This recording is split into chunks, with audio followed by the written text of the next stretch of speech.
Senator Azam Khan सवाती के खिलाफ tweet करने पर साइबर क्राइम के मुकदमे में दरखास्त जमानत पर समाअत हुई है और सेनेटर आजम सवाती की दरखास्त जमानत पर फैसला महफूज कर लिया गया है। अदालती कार्रवाई की मजीद तफसीलात जानेंगे। नुमाइंदा दुनिया न्यूज़ आमिर सईद अब्बासी हमारे साथ मौजूद हैं। तो आमिर, बताइएगा आज की अदालती कार्रवाई से मुतल्लिक।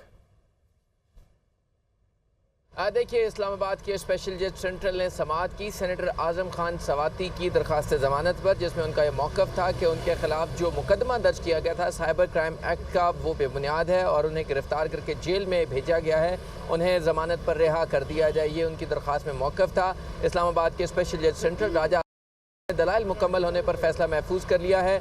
सेनेटर आजम खान सवाती को ज़मानत पर रिहाई मिलेगी या नहीं मिलेगी, इस बात का फैसला अदालत कल सुनाएगी। लिहाजा इस्लामाबाद के स्पेशल जज सेंट्रल ने यह फैसला महफूज कर लिया है। जो दलाइल हुए उसमें FIA प्रोसिक्यूटर ने कहा कि सेनेटर आजम खान सवाती ने एक ट्वीट के ज़रिए इदारों में बगावत की कोशिश की और एक पब्लिक फोरम के ऊपर इंतहाई मुतनाज़ बयान दिया। लिहाजा उनके खिलाफ ये मुकदमा दर्ज किया गया था और वो किसी ज़मानत के मुस्तहिक नहीं है। उन्होंने ये भी कहा कि जो आजम खान सवाती हैं, उन्होंने दौरान तफ्तीश अपने ट्वीट को एडमिट भी किया है, तस्लीम भी किया है। ताहम जो वकील थे बाबर अवान आजम खान सवाती के, उन्होंने कहा कि आजम खान सवाती ने जो इजहार राय की आज़ादी है उस हक़ को इस्तेमाल किया है। उनका किसी भी तरीके से किसी इदारे में बगावत पर उकसाने का ना कोई इरादा था और ना ही कोई ऐसी इंटेंशन थी। लिहाजा उनको ज़मानत पर रिहा कर दिया जाए।